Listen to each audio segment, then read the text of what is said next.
السلام علیکم ناظرین، آپ دیکھ رہے ہیں فلائی نیوز۔ خبر شامل کرتے ہیں غلام مرتضی آرائیں کی۔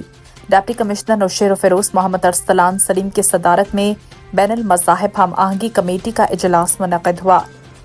انہوں نے کہا کہ سندھ حکومت کی جانب سے ضلع میں بین المذاہب ہم آہنگی قائم کرنے کے لیے کمیٹی تشکیل دی گئی ہے۔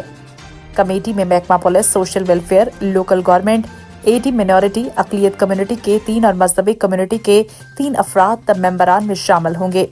انہوں نے کہا کہ تمام ممبران ضلع میں امن و امان، مذہبی ہم آہنگی اور رواداری کو قائم رکھنے میں اپنا بھرپور کردار ادا کریں۔